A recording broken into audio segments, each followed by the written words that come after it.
Hi everyone, and welcome back to our How to Use SPSS video guide. In the last video, we learned how to select cases. If you missed this video, feel free to go back and check it out. In the next few videos, we'll be covering a few tasks on inferential statistics.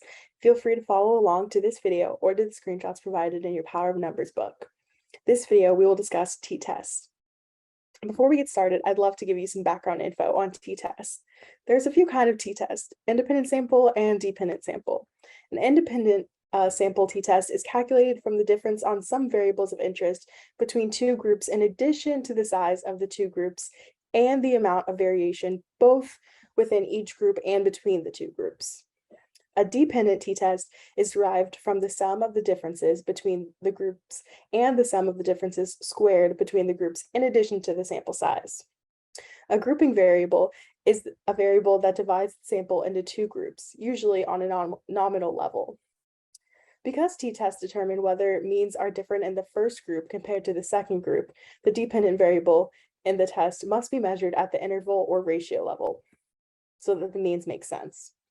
So in this video, we are going to use sample data to test the following hypothesis. Those who identify as males will report more video game playing hours on a given day compared to those who identify as female. So the grouping variable is gender and the testing variable is video game hours. I know that's a mouthful, so let me show you. Okay, so step one, we're going to go to Analyze, Compare Means, and Independent Samples t-tests. I'm going to change these into the variable names just so they're a little bit easier to read. Okay, then we're going to move gender into the grouping variable by clicking this arrow here. Next, we're going to define the groups. This will tell SPSS the number assigned to each of the two groups.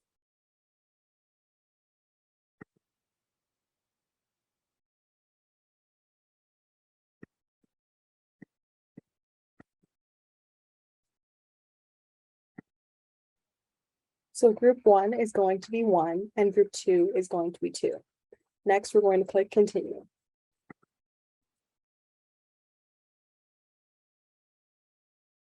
Next, we're going to select the variable that we want to consider a dependent measure in this analysis. Here, we're going to use VG Fry, which basically stands for the video game hours on Friday. And we're going to move that into test variables. Next, we're going to click OK, and SPSS will run the test.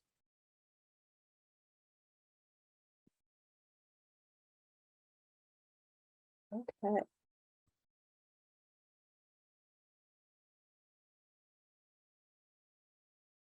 So let's remember that N always means sample size. Just eyeballing these results, you can see that males outscore females on this estimate of video game use. There is less variability in the amount of time females reported on spending an average Friday compared to the amount of time males reported.